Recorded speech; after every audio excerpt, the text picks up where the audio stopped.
നമ്മുടെ വിശ്വാസത്തിൻ്റെ നമുക്കറിയാം കൊരിന്ത്യർക്ക് എഴുതിയ ലേഖനം 2-ാം അധ്യായത്തിൻ്റെ 4-5 വാക്യങ്ങൾ, ചില വേർഷൻസിൽ 4-ാം വാക്യം വരുമ്പോൾ ചില വേർഷൻസിൽ 5-ാം അധ്യായം എന്നാണ്. നിങ്ങളുടെ വിശ്വാസത്തിന് മനുഷ്യരുടെ ജ്ഞാനമല്ല ദൈവത്തിൻ്റെ ശക്തി തന്നെ ആധാരമായിരിക്കുന്നു. ഇത് വളരെ അനുഗ്രഹിക്കപ്പെട്ട 4-ാം വാക്യമായിട്ട് തന്നെ കൊരിന്ത്യർ ലേഖനത്തിന് 2:2-4 തന്നെ വന്നിട്ട് ചില വേർഷനുകൾ നോക്കുമ്പോൾ ലാസ്റ്റ് സൺഡേ ഞങ്ങൾ മാഞ്ചസ്റ്ററിൽ ഇട്ടപ്പോൾ അത് 2:5 കിടക്കുന്നത്, ചിലയിടത്ത് 4. അപ്പോൾ ഇത് 4 കിടക്കുന്നത്. ബേസിക്കലി മലയാളം ട്രാൻസ്ലേഷൻ 4 കൂടുതൽ, ഇതല്ലേ 5 ചില ഇംഗ്ലീഷ് ട്രാൻസ്ലേഷനിൽ കാണുന്നത്. നിങ്ങളുടെ വിശ്വാസത്തിന് മനുഷ്യരുടെ ജ്ഞാനമല്ല ദൈവത്തിൻ്റെ ശക്തി തന്നെ ആധാരമായിരിക്കുന്നത്. അപ്പം നമുക്കറിയാം ഇതിൽ അടങ്ങിയിരിക്കുന്നത്, ഈ വചനം നിങ്ങൾ ശ്രദ്ധിച്ച് കേൾക്കണമേ. ന്യൂ ഇയറിൽ പറഞ്ഞത് നിങ്ങൾ ഒന്നും കൂടി ഒന്ന് ഓർത്തോണമേ. അല്ലെങ്കിൽ ഈ വചനത്തിൻ്റെ നമ്മളതിനെ ഒന്ന് പാരഫ്രൈസ് ചെയ്യുമ്പോൾ നമ്മളതിൽ കാണുന്ന ഒരു ഘടകം എന്ന് പറയുന്നത്, നമ്മളുടെ വിശ്വാസത്തിൻ്റെ ആധാരം എന്ന് പറയുന്നത് ദൈവത്തിൻ്റെ ശക്തിയിൽ അധിഷ്ഠിതമായിരിക്കുന്നു എന്നാണ്. അങ്ങനെയാണ് കറക്റ്റായിട്ട് തന്നെ എഴുതിയിരിക്കുന്നത്. നിങ്ങളുടെ വിശ്വാസത്തിന് മനുഷ്യരുടെ ജ്ഞാനമല്ല ദൈവത്തിൻ്റെ ശക്തി തന്നെ. അപ്പോൾ നമ്മൾ അത്ര എടുത്താൽ മതി. മനുഷ്യരുടെ ജ്ഞാനമല്ല എന്നുള്ളതൊന്നും കൂടെ വേണമെന്ന് ഒന്ന് മാറ്റിയാൽ നമ്മളുടെ വിശ്വാസത്തിന് കാരണം ദൈവത്തിൻ്റെ ശക്തി തന്നെ ആധാരമായിരിക്കുന്നു. അതാണ് ദ പവർ ഓഫ് ഗോഡ്, അല്ലെങ്കിൽ എംപവറിങ് ഫെയ്ത്ത് എന്നുള്ളതിലേക്ക് എത്തപ്പെടാനുള്ള കാരണം ഇതാണ്. ദൈവശക്തി, ദൈവത്തിൻ്റെ ശക്തിയിൽ അധിഷ്ഠിതമായിരിക്കുന്ന വിശ്വാസം. അപ്പം നമ്മളൊന്ന് 10 പ്രാവശ്യം അത് പറഞ്ഞാൽ അറിയാം. ദൈവത്തിൻ്റെ ശക്തിയിൽ അടങ്ങിയിരിക്കുന്ന വിശ്വാസമാണ് നമ്മളുടെ ആധാരം. അപ്പോഴത്തേന് നമ്മളത് അടുത്ത് നോക്കണമേ. ദൈവശക്തിയിൽ അധിഷ്ഠിതമായിരിക്കുന്ന വിശ്വാസം എന്ന് പറയുമ്പോൾ വിശ്വാസത്തിൽ ഒരു ശക്തി ഉണ്ടെന്ന് തെളിയിക്കപ്പെടുകയാണ്. അവിടെ ഒന്നും കൂടി കരമുയർത്തി സ്തോത്രം ചെയ്തേ. അപ്പം നമ്മൾ ഇവിടെ പക്ഷെങ്കിൽ നിങ്ങളിത് ബാലൻസ് ചെയ്യണം, അല്ലെങ്കിൽ ഇതൊരു ഒരു ചെറിയ ടീച്ചിങ്ങിൽ ഒരു തെറ്റ് വരാൻ സാധ്യതയുള്ളൊരു ഏരിയയും കൂടിയാണ്. അതുകൊണ്ടൊന്ന് ശ്രദ്ധിച്ചു കേട്ടോണമേ. ദൈവത്തിൻ്റെ ശക്തിയിൽ അധിഷ്ഠിതമായിരിക്കുന്ന വിശ്വാസമാണ് ഞങ്ങളുടെ വിശ്വാസത്തിൻ്റെ അടിസ്ഥാനം. ഒരിക്കൽ കൂടി പറയാം. ദൈവശക്തി എന്ന് പറയുമ്പോൾ എന്താണ്? സർവശക്തിയുള്ള ദൈവം. അപ്പം സർവശക്തിയുള്ള ദൈവം എന്ന് പറയുമ്പോൾ അടുത്ത വാക്യം നമുക്കറിയാം, സർവവ്യാപിയായ ദൈവം.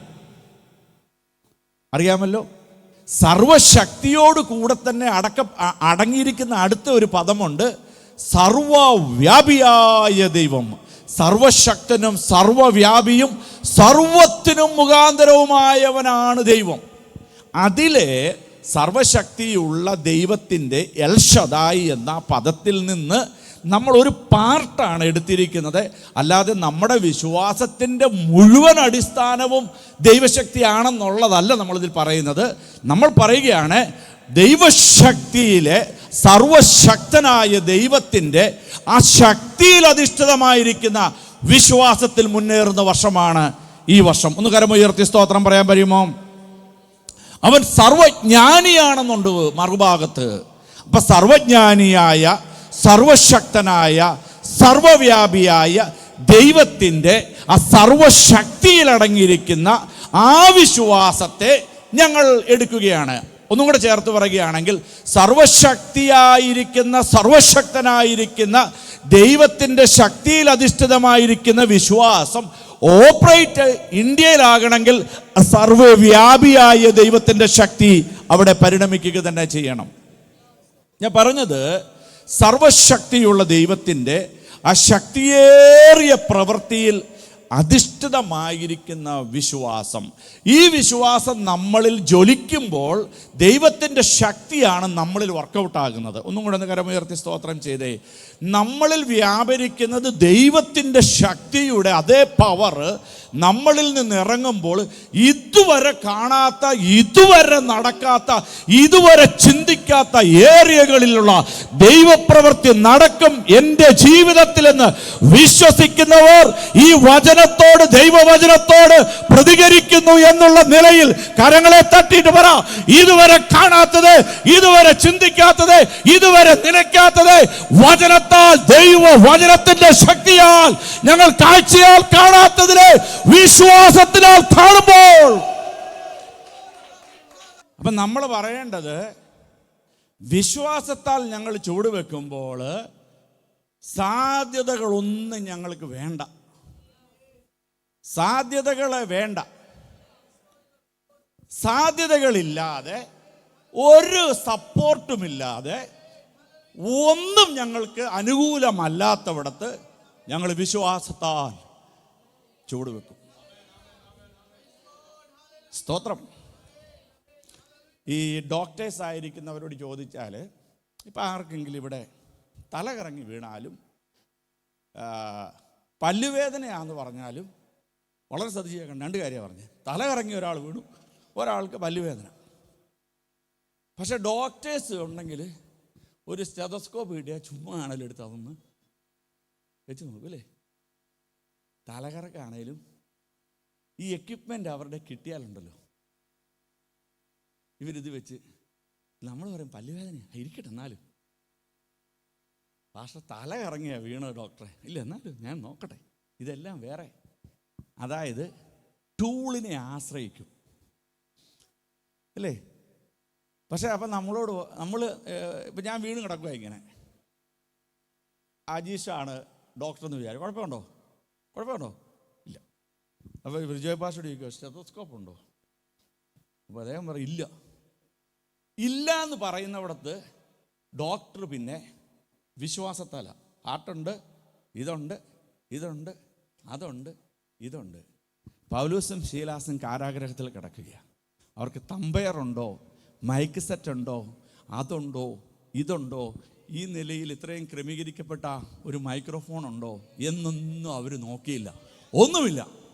പക്ഷെ അവർക്കറിയാം ഈ സാഹചര്യങ്ങളെല്ലാം പ്രതികൂലമായിരിക്കുന്നിടത്തും ഇറങ്ങി വന്ന് ഭക്തന്റെ ആരാധനയിൽ പ്രസാദിക്കുന്ന ഒരു ദൈവപ്രവൃത്തി ഉണ്ടെന്നും ആ ദൈവമാണ് എന്നെ ഫിലിപ്പിയയിൽ അയച്ചിരിക്കുന്നതും ആ ദൈവത്തിൻ്റെ സാക്ഷ്യവും ദൈവവചനവും മുഖാന്തരമാണ് ഞാൻ ഈ കാരാഗ്രഹത്തിലായിരിക്കുന്നതെന്നും മക്കദോന്യക്കാരനായ പുരുഷനെ ഇതുവരെ കണ്ടിട്ടില്ല എന്നും ഉറപ്പുള്ളതിനാൽ ഉറപ്പുള്ള ദൈവത്തിൽ അവർ ആശ്രയിച്ച് ദൈവത്തെ അവർ ആരാധിച്ചപ്പോൾ അതുവരെ അന്നുവരെ ഇന്നുവരെ നടക്കാത്തത് നടന്നു.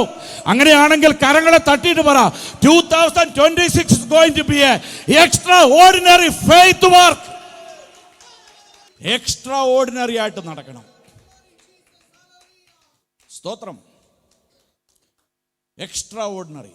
ഇതുവരെ നടക്കണ്ട, ഇന്ന് വരെ നടന്നിട്ടുമില്ല, പക്ഷെ നടപ്പിലാക്കും എൻ്റെ ദൈവം നടപ്പിലാക്കും. ഈ വിസയുടെയൊക്കെ ഭാരത്തിലായിരിക്കുന്ന ദൈവമക്കളൊക്കെ പറയാം, ഞങ്ങൾ കാഴ്ചയാലല്ല. ഒന്ന് കണ്ണടച്ചേ, ഞാൻ നിങ്ങൾക്ക് വേണ്ടി ഒന്ന് പ്രാർത്ഥിക്കാം. ഒന്ന് കണ്ണടച്ചിട്ട് പറ, ഞങ്ങൾ കാഴ്ചയാലല്ല, ഞങ്ങൾ വിശ്വാസത്താൽ ചുവടുവെക്കുന്നു.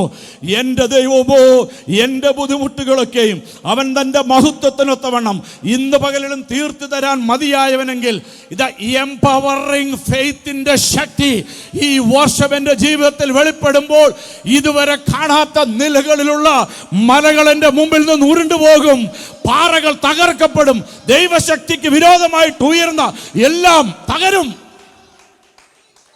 അതുകൊണ്ട് നിങ്ങൾ പറയണം, ഈ വർഷം അസാധാരണമായി ദൈവപ്രവൃത്തി എൻ്റെ ജീവിതത്തിൽ നടക്കും.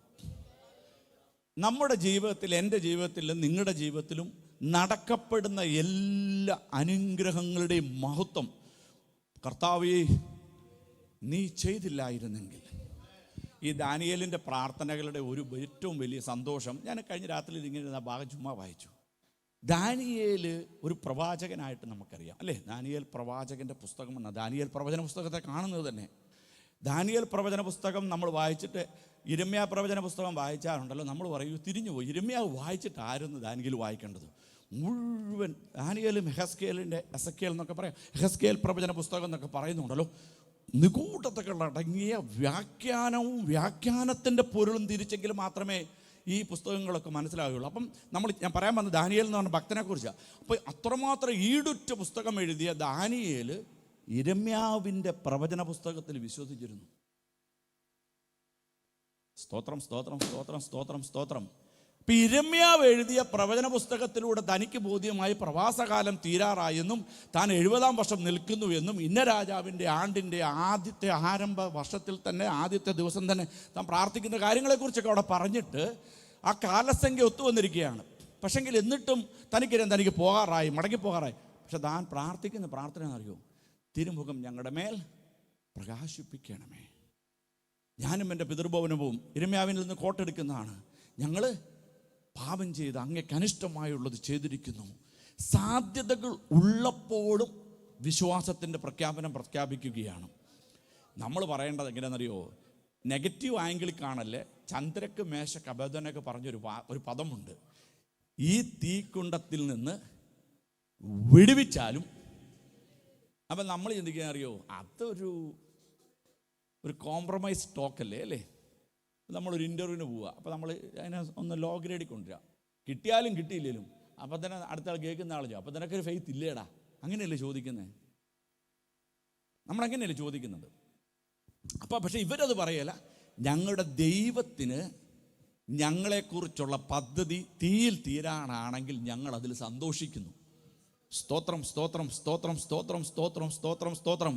പക്ഷെങ്കിൽ ആത്മാവിൽ ഞാനൊന്ന് വിളിച്ചു പറയാം, ചന്ദ്രക്കും മേശക്കും അബേദ്ദോനോവിനും അറിയാം, തീയിൽ ചാരമായാലും ഈ തീയിലെ ചാരത്തിൽ നിന്ന് ഞങ്ങളെ ഉയർപ്പിക്കുന്നവൻ്റെ ശക്തിയെ തിരിച്ചറിയാനാണ് ഞങ്ങളെ തീയിൽ കടത്തുന്നതെങ്കിൽ ഞങ്ങൾ അതിൻ്റെ സാക്ഷികളാകാനാണ് കൂടുതൽ ആഗ്രഹിക്കുന്നതെന്ന്. അപ്പോൾ ഒരു പ്ലാൻ ബി ആണ് നമ്മുടെ ജീവിതത്തിൽ വരുന്നതെങ്കിൽ പറയണം, ഇതിലൂടെയാണ് കർത്താവിൻ്റെ മഹത്വത്തിൻ്റെ തേജസ് എന്നിലൂടെ പുറത്തു വരുവാൻ ദൈവം കൂടുതൽ ആഗ്രഹിക്കുന്നെങ്കിൽ ഞാൻ എന്നെ തന്നെ ഏൽപ്പിക്കുന്നു എന്ന് പറയുന്നതാണ് വിശ്വാസത്തിൻ്റെ അടുത്ത സ്റ്റെപ്പ്.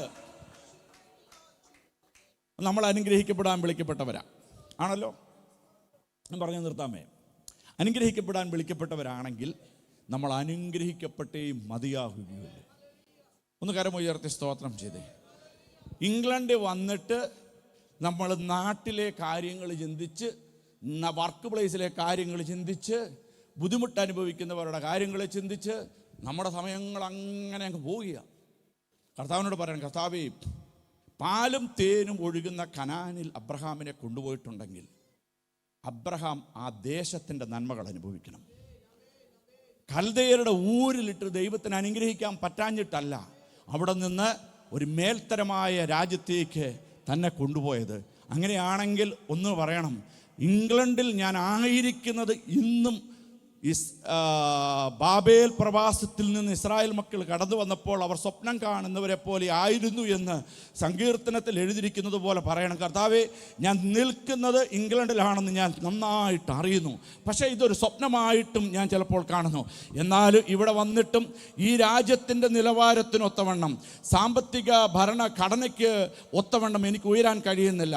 അല്ലെങ്കിൽ എനിക്ക് ജോലി സ്ഥലത്ത് അല്ലെങ്കിൽ മറ്റു മേഖലകളിൽ എനിക്ക് വളരാൻ കഴിയുന്നില്ല. ഇന്ന് പകൽ പറയണം, ഞാൻ വിശ്വാസത്തിൽ ഈ വർഷം കാണുന്നു, എവിടെയെല്ലാം എൻ്റെ നന്മ, എൻ്റെ അതിരുകൾ, എൻ്റെ ഉയർച്ചകൾ തടയപ്പെട്ടോ, ഈ വർഷം ഞാൻ എംപവറിങ് ഫെയ്ത്തിൽ ദൈവത്തിൻ്റെ ശക്തിയേറിയ വിശ്വാസത്തിൻ്റെ ആധാരത്തിൽ ഞാൻ വിശ്വാസ ചുവടുകളും, ഞാൻ പ്രാർത്ഥനകളും, ഞാൻ പ്രഖ്യാപനങ്ങളും, ഞാൻ പരസ്യമായി വിശ്വാസത്തിലുള്ള സാക്ഷ്യങ്ങളും നടക്കാത്തതിന് നടന്നു എന്ന് പ്രഖ്യാപിച്ച് ഞാൻ സാക്ഷീകരിക്കുമ്പോൾ എൻ്റെ ദൈവം അതിൻ്റെ മുമ്പിലുള്ള എല്ലാ കല്ലുകളെയും ഉരുട്ടി മാറ്റാൻ മതിയായവൻ.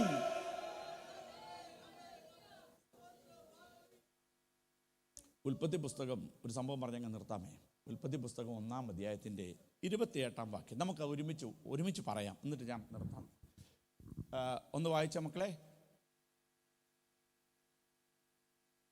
ഈ നമുക്ക് ഏറ്റവും നമ്മളെ കുഴപ്പിക്കുന്ന ഒരു ഭാഗമാണ് ഈ അനുഗ്രഹം എന്നൊക്കെ പറയും നമ്മളല്ലേ.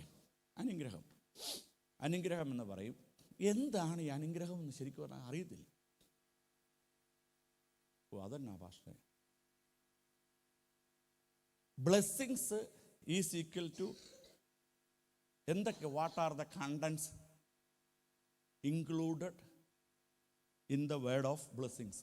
അതായത് ഈ ബ്ലെസ്സിങ്സ്, അനുഗ്രഹം എന്ന പദത്തിൽ എന്തെല്ലാം കാര്യങ്ങൾ അടങ്ങിയിട്ടുണ്ട്? ഒത്തിരി ഉണ്ട്. പക്ഷേ ആദ്യ 1-ാം അധ്യായത്തിൽ പറയുന്നിടത്ത് പറയപ്പെട്ട കാര്യങ്ങളാണ് ഇതിൻ്റെ ഏറ്റവും ഫണ്ടമെൻ്റലായിട്ടുള്ള സംഭവങ്ങൾ. 1-ാം അധ്യായം ഉൽപ്പത്തി പുസ്തകത്തിൽ പറയുന്ന ഭാഗമാണ് ദൈവം അവരെ അനുഗ്രഹിച്ചു. ഇനി നിങ്ങൾ ശ്രദ്ധിച്ചാൽ മനസ്സിലാവും, ഈ അനുഗ്രഹമാണ് അബ്രഹാമിൻ്റെ മേലും ദാവീദിൻ്റെ മേലും പുതിയ നിയമവിശ്വാസികളുടെ മേലും നമ്മളുടെ മേലും നടക്കപ്പെടേണ്ടത്. ഒന്നുകൂടെ പറയാം, ഈ പദം തന്നെയാണ് പിന്നെ അബ്രഹാമിനെ ദൈവം അനുഗ്രഹിക്കുമ്പോഴും എടുത്തുപയോഗിക്കുന്നത്. ഇത് പക്ഷെങ്കിൽ പറയപ്പെടുന്നത് 1-ാം അധ്യായത്തിനാണ്. ആകയാൽ അബ്രഹാമും ഇസഹാക്കോ സാറയോ റിബേക്കയോ അല്ലെങ്കിൽ യാക്കോബോ റാഹേലോ ലിയയോ ഒന്നും ജനിച്ചിട്ട് പോലുമില്ല. ഇത് പറയുന്നത് ആരോടാ? ആദാമിനോടാ. പറയുകയാണ്, ദൈവം ആദാമിനെ ഹവ്വയും വിളിച്ചിട്ട് പറയാണ്, ദൈവം അവരെ അനുഗ്രഹിച്ചു.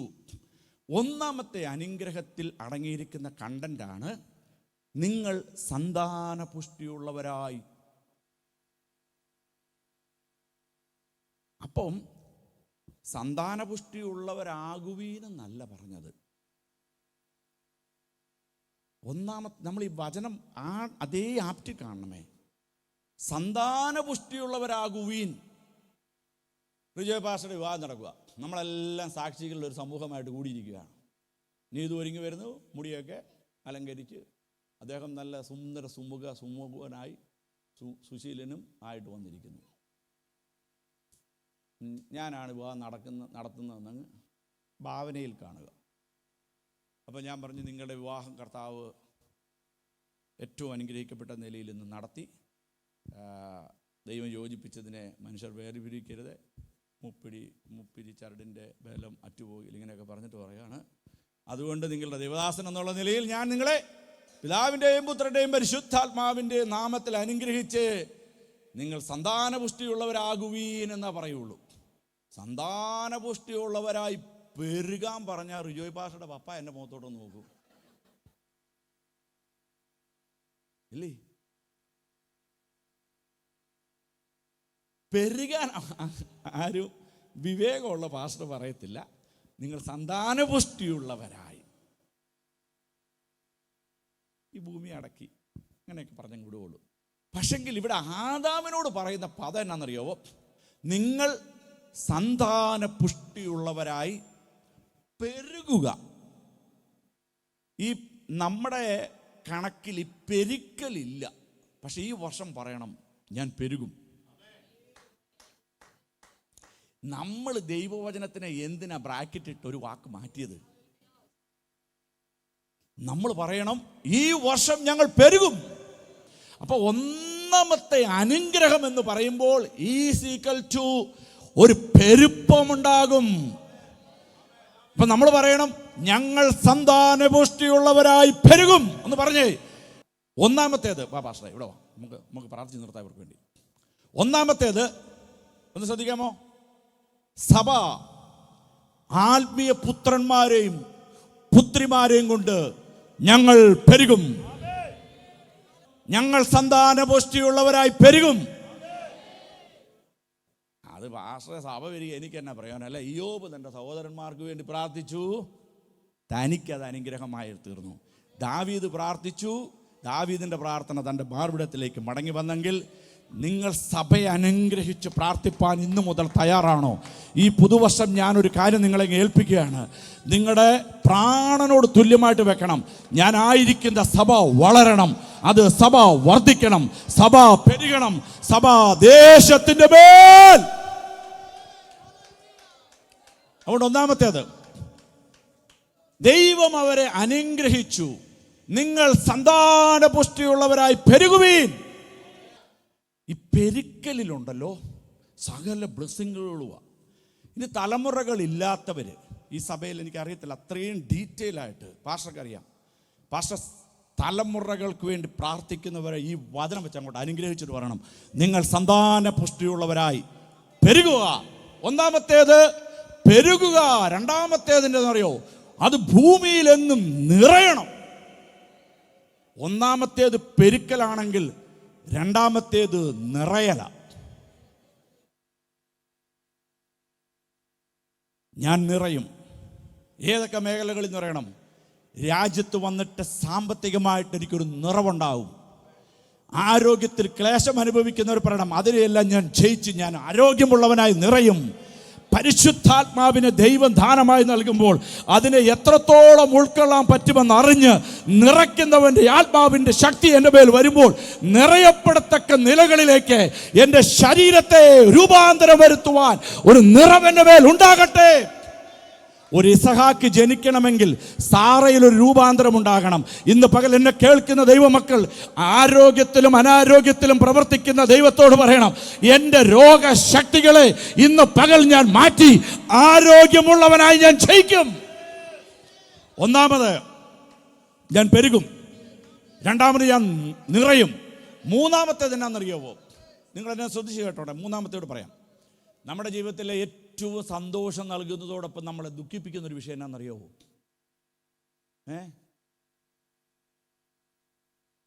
ഇപ്പം എൻ്റെ വിഷയം പറയണ ഒത്തിരിയുണ്ട്, ഇപ്പോൾ പാസ്റ്ററുടെ വിഷയം പറയണ ഒത്തിരിയുണ്ട്. നിങ്ങൾ ഓരോരുത്തരുടെ ചോദിച്ചേ, നമുക്ക് നമ്മുടെ പ്രശ്നം എന്നാന്ന് ചോദിച്ചാൽ, അനുസരിക്കാത്ത ഒരു വ്യക്തി കുടുംബത്തിലുണ്ടെങ്കിൽ, സഭയിലുണ്ടെങ്കിൽ, വർക്ക് പ്ലേസുകളിലുണ്ടെങ്കിൽ ഭയങ്കര വിഷയമാണ്.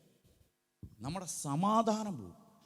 10,000 പേര് നമ്മുടെ വാക്ക് കേട്ട് അനുസരിച്ചാൽ ഒറ്റ വ്യക്തി മതി.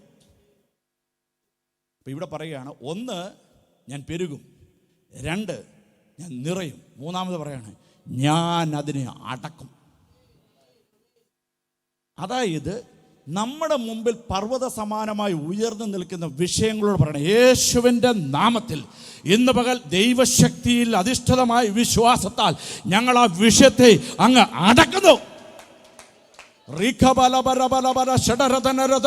എന്നിട്ട് പറയണ, ഏത് മല്ലനുമാകട്ടെ, യേശുവിൻ്റെ നാമത്തിൽ ഞാൻ ആ വിഷയത്തെ അങ്ങ് കൺട്രോൾ ചെയ്ത് അതിനെ ഞാൻ അങ്ങ് അടക്കുകയാണ്. അത് രോഗശക്തികളാകാമെന്ന്, നമുക്ക് അസമാധാനം വിതയ്ക്കുന്ന വിഷയമാകാമെന്ന്, അത് നമ്മുടെ കുടുംബത്തിലുള്ള വിഷയമാകാമെന്ന്, അത് വർക്ക് പ്ലേസിലെ വിഷയമാകാമെന്ന്, അത് നാട്ടിൽ നിന്ന് പിൻവലിക്കുന്ന വിഷയമാകാം.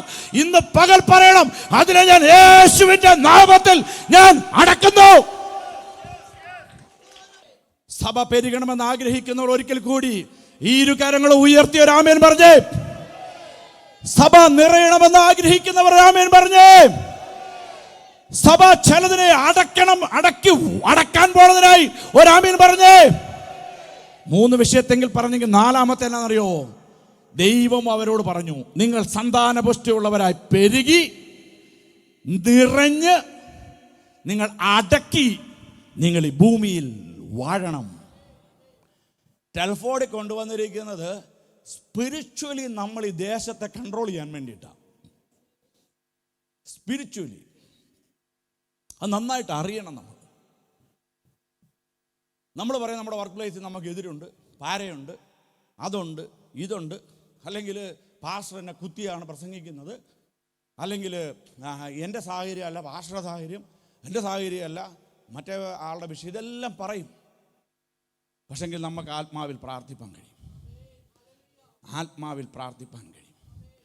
കർത്താവേ, എനിക്ക് മുന്നിൽ നിൽക്കുന്ന ഈ ശക്തിയേറിയ പ്രശ്നത്തെ ഞാൻ യേശു ക്രിസ്തുവിൻ്റെ നാമത്തിൽ അടക്കി ഞാൻ അതിൻ്റെ മേൽ വാഴും, അതിൻ്റെ മേൽ വാഴും, അതിൻ്റെ മേൽ വാഴും, അതിൻ്റെ മേൽ വാഴും. ഒന്ന് കണ്ണടച്ച് നമുക്കൊന്ന് പ്രാർത്ഥിക്കാം. കർത്താവേ, ഞങ്ങൾ പെരുകുന്നതിന് വിരോധമായി, ഞങ്ങൾ നിറയുന്നതിന് വിരോധമായി ഞങ്ങളുടെ മുമ്പിൽ നിൽക്കുന്ന വിഷയത്തെ ഇന്ന് പകൽ ഞങ്ങൾ സ്വർഗത്തിനും ഭൂമിക്ക് നാഥനായ യേശുവിൻ്റെ നാമത്തിൽ ഞങ്ങളതിനെ അങ്ങ് അടക്കുകയാണ്. ഞങ്ങളതിനെ അങ്ങ് ബ്രേക്ക് ചെയ്യുകയാണ്. ഞങ്ങളതിനെ അങ്ങ് തകർക്കുകയാണ്. അത് ഒരു വഴിയായി വന്നു. അത് ഒരു വഴിയായി വരുന്നു എൻ്റെ മുമ്പിലേക്ക്. യേശുവിൻ്റെ നാമത്തിൽ ഞങ്ങളതിനെ ശിഥിലമാക്കിയിട്ട് പറയുകയാണ്, അത് 7 വഴിയാക്കി തരട്ടെ. ഇന്ന് സങ്കീർത്തനക്കാരൻ പറയുകയാണ്, എൻ്റെ വശത്ത് 1000 പേരും എൻ്റെ വലതുവശത്ത് 10,000 പേര് വീണാലും അതെന്നോട് അടുത്തു വരികയില്ല. എൻ്റെ രക്ഷയുടെ സന്തോഷം തകർക്കപ്പെടുവാൻ ഉയരുന്ന വിഷയത്തിൻ്റെ മേൽ ഞാൻ ജയിക്കും. എൻ്റെ ആത്മാവിൻ്റെ സന്തോഷത്തെ കെടുത്താൻ നിൽക്കുന്ന വിഷയത്തിൻ്റെ മേൽ ഞാൻ ആത്മാവിനാൽ ജയിക്കും. എൻ്റെ ശാരീരിക ബലത്തെ കെടുത്താൻ നിൽക്കുന്ന വിഷയത്തിൻ്റെ മേൽ ഞാൻ യേശുവിൻ്റെ നാമത്തിൽ അതിനെ ജയിക്കും. എൻ്റെ സമാധാനം, എൻ്റെ സന്തോഷം, എൻ്റെ സമ്പത്ത്, എൻ്റെ തലമുറകൾ, എൻ്റെ വിശ്വാസം, എൻ്റെ പ്രതിഷ്ഠ, എൻ്റെ സമർപ്പണത്തിന് വിരോധമായിട്ടുള്ള എല്ലാവിധമായ ദുഷ്ടന്റെ സങ്കല്പങ്ങളെ പോലും യേശുവിൻ്റെ നാമത്തിൽ ഞങ്ങൾ പറയും, ഞങ്ങളതിനെ അടക്കി അതിൻ്റെ മേൽ വാഴും. പരിശുദ്ധ ദൈവമേ, ജനത്തിനായിട്ട് അടിയൻ പ്രാർത്ഥിക്കുന്നു. ഞങ്ങൾ യേശു ക്രിസ്തുവിൽ ആശ്രയിച്ചാണ് ദ എംപവറിംഗ് ഫെയ്ത്ത് എന്നുള്ള തീം എടുത്തിരിക്കുന്നത്. ഞങ്ങൾ കഴിഞ്ഞ കാലങ്ങൾ കൃപയും കരുണയും ഫെയ്ത്ത്ഫുൾനെസ്സും മഹത്വവും എല്ലാം കണ്ടവരാണപ്പാ. കൃപമേൽ കൃപയും ഞങ്ങൾ കണ്ടു. കൃപമേൽ കൃപയിൽ ഞങ്ങളെ നിലനിർത്തി. ഞങ്ങൾ പെട്ടുപോകാമായിരുന്നു, ഞങ്ങൾ മരണപ്പെടാമായിരുന്നു, ഞങ്ങളെ ഈ രാജ്യത്തിൽ നിന്ന് തുരത്തി ഓടിക്കാമായിരുന്നു. അവിടെ ദൈവത്തിൻ്റെ കൃപമേൽ കൃപമേൽ കൃപമേൽ കൃപ കൃപ ഞങ്ങളെ ചുറ്റി ചുറ്റി ചുറ്റി ചുറ്റി ചുറ്റി നിന്നതിനാൽ ഞങ്ങൾക്കൊരു പുതുവർഷം കാണുവാൻ ഇടയായെങ്കിൽ ഈ വർഷം ഞങ്ങൾ ഒന്ന് മാത്രം പറയും: വിശ്വാസത്താൽ ഞങ്ങൾ ചൂടുവെക്കുകയാണ്. ദൈവത്തിൻ്റെ സമ്പൂർണ്ണ ശക്തിയിൽ വിശ്വസിച്ചും കൊണ്ട്, എൽ ശദായി ആയവന്റെ ശക്തിയിൽ വിശ്വസിച്ചും കൊണ്ട്, കാഴ്ചയാലല്ലപ്പാ, വിശ്വാസത്താൽ ഞങ്ങൾ ചൂടുവെക്കുകയാണ്. ചില തുകൽ കൂട്ടങ്ങളെ, ചില ഷെല്ലുകളെ, ചില ചെയിനുകളെ, ചില കാരാഗ്രഹങ്ങളെ, ചില ബന്ധനങ്ങളെ ഞങ്ങൾ തകർത്ത് പുറത്തു വരുന്ന വർഷമാണിത്. കർത്താവ് ഞങ്ങളെ സഹായിക്കണം. യേശുവിൻ നാമത്തിൽ തന്നെ.